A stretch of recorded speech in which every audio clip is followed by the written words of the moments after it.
Donald Trump is furious that parts of his own base are turning on one of his longest-running loyalists, Pam Bondi.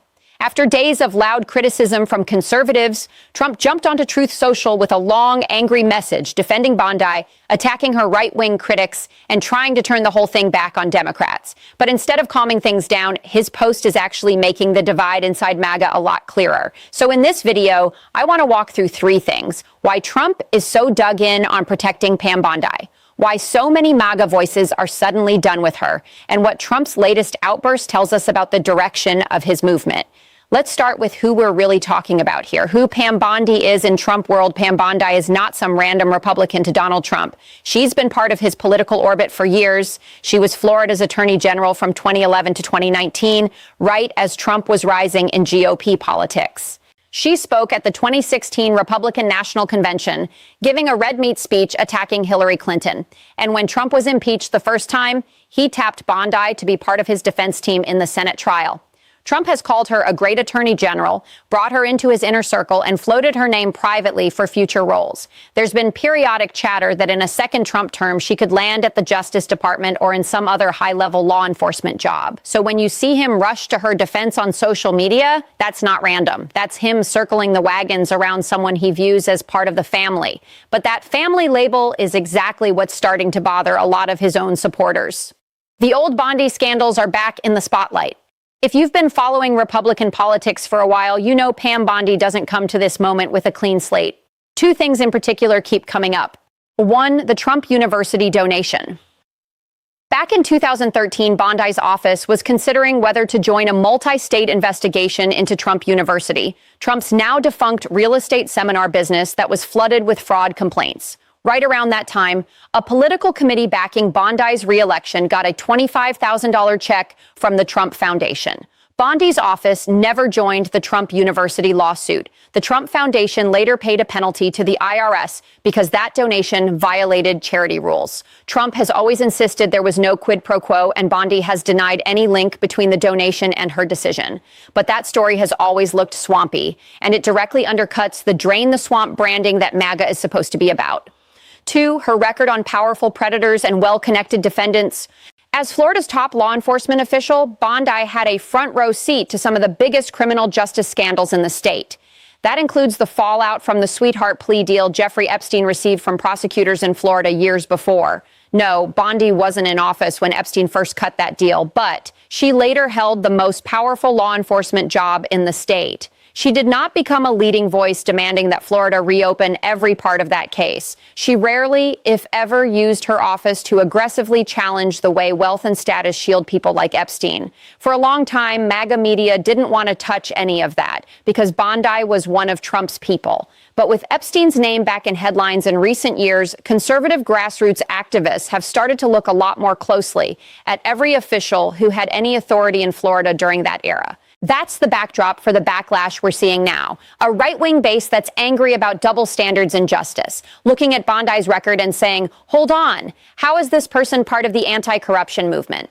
Why MAGA is turning on Bondi now. So why is this flaring up now? Because the right isn't unified anymore. There is a real split between the populist anti-establishment wing that wants to rip out every piece of the old GOP system and the Trump loyalist inner circle that still includes a lot of people who look and sound like the old establishment. Bondi sits right on that fault line. On one side, you have grassroots activists on social media calling out the Trump University donation. Smaller conservative podcasters and commentators digging into Bondi's time as Florida AG and asking why she didn't go harder after elite wrongdoing.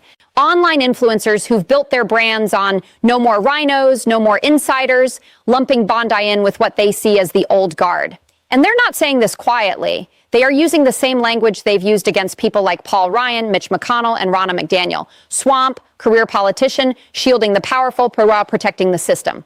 On the other side, you have Trump, who sees Bondi as personally loyal and politically useful. He doesn't want to throw her under the bus. So instead of quietly ignoring the criticism, he jumped into the fight. That's where his latest Truth Social message comes in. Trump's combative message, and why it backfired in classic Trump fashion. He didn't put out a careful statement. He unloaded. His post did a few things all at once. He lavished praise on Bondi, calling her tough, smart, and unfairly attacked. He framed all criticism of her as helping the radical left, arguing that anyone on the right who questions her record is doing Democrats' work for them. He lashed out at specific Republicans and conservative commentators, accusing them of being jealous, weak, or secretly aligned with the Uniparty. And he once again tried to rewrite history around his own ethics scandals, insisting that there was absolutely nothing wrong with any donations or decisions involving Bondi, and that any suggestion otherwise is fake news. He didn't offer new facts. He didn't even really defend Bondi's record in detail. He just declared her innocent, declared himself innocent, and then went on the attack. For a certain slice of Trump's base, that's enough. If Trump says she's good, they're on board. But increasingly, there's another slice that's not buying it anymore. They're asking, if MAGA is supposed to be about cleaning up corruption, why are we supposed to ignore questions about Bondi's decisions? Why is every person close to Trump automatically beyond scrutiny, no matter what their record looks like?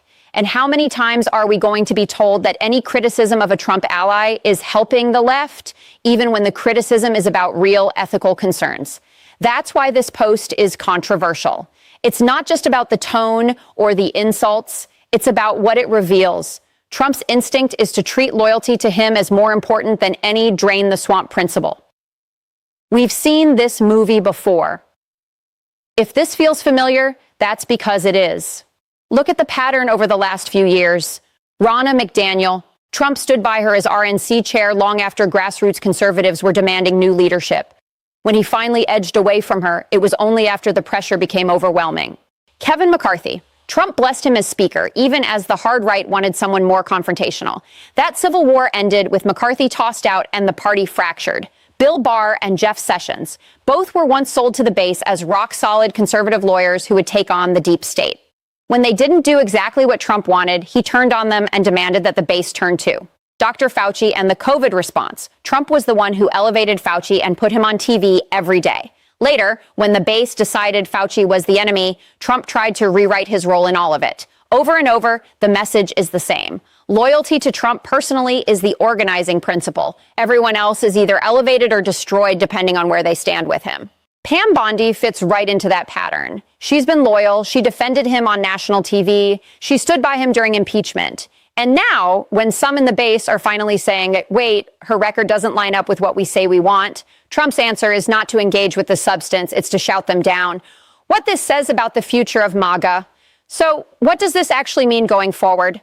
A few big things. First, the movement is more fractured than it looks. Yes, Trump is still the dominant figure in Republican politics, but the reaction to this Bondi defense shows there is a real appetite, even on the right, for holding powerful Republicans to the same standard they claim to hold Democrats. Second, the drain the swamp brand is running into reality. You cannot say you want to tear down elite protections and then turn around and insist that no one ever question the ethics of people like Pam Bondi. At some point, that contradiction becomes too obvious, even for people who really like Trump. Third, personnel still matters. If Trump gets back into the White House, who he puts in charge of the Justice Department, the FBI, and other law enforcement agencies will decide if any of the rhetoric about cleaning up corruption means anything. Elevating someone with Bondi's record would send a very clear signal about which side of that argument he's on. And finally, we are watching in real time how loyalty tests work. When a leader demands blind loyalty to individuals instead of to principles, this is what you get. A base being told that asking basic questions about conflicts of interest is treasonous, that accountability is helping the enemy, and that all criticism must be silenced. This is exactly why I do these breakdowns. Because most people only see the headline, Trump defends Bondi, or conservatives slam former Florida AG. They don't see how all of this fits into a much bigger story about power, loyalty, and whether anyone in our political system is actually willing to hold their own side accountable. If you want more videos that slow this stuff down, connect the dots, and put these fights in context, hit that subscribe button right now, turn on notifications so you don't miss the next upload. And if you made it this far in the video, drop a blue heart in the comments so I know you're with us. Keep paying attention. Keep asking hard questions, no matter who's in power. And until next time, I'll see you in the next video.